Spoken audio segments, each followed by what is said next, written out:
Hi guys, for today's video, magluluto po tayo ngayon ng sinigang na baboy. Dahil ngayon po ay tag-ulan, kaya masarap umikot ng sabaw. Tara, samahan niyo ako, let's go! At guys, ito na nga po pala ang mga ingredients na gagamitin natin sa pagluluto ng sinigang na baboy. Yan. Meron tayong kangkong, talong, labanos, at sitaw. Meron tayong sibuyas, bawang, ayan. Fish. At siyempre, di mawala tubig. Kaya, let's go, lutuin na natin ito. At ayan na nga guys, tayo ay magigisa na. Para sa lulutuin, sinigang na baboy.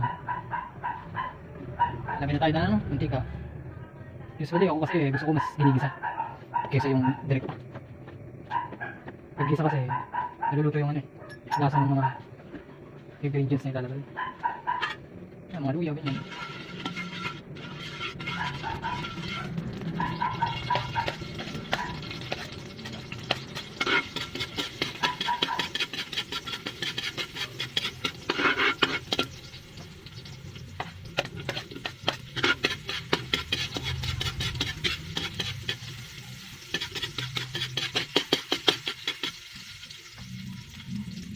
Bawang, sunod bawang.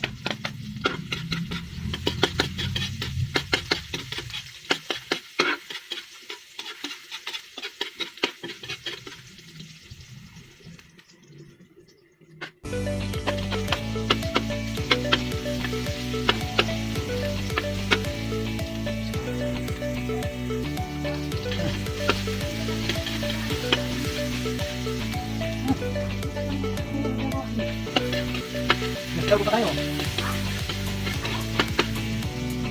Nagpapagod ako. Nagpapagod ako eh. Nagpapagod ako. Nagpapagod ako. Nagpapagod natin. Okay.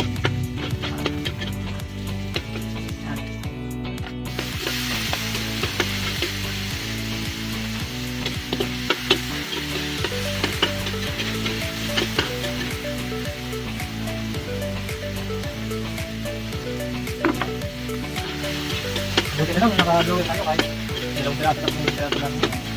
Okay na. Ayan natin yung baboy.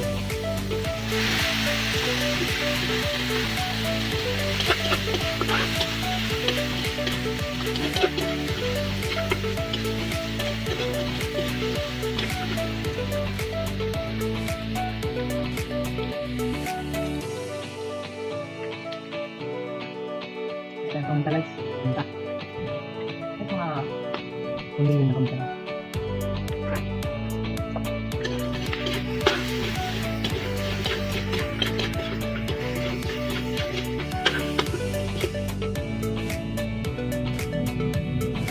Meron na tayong tubig.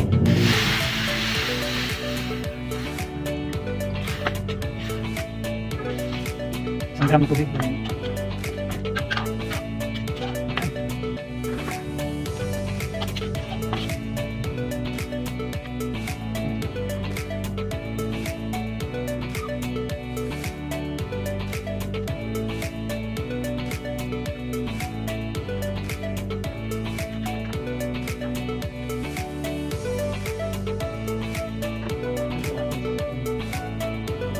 Guys, ito na nga po palang sinigang natin na baboy. Let's go!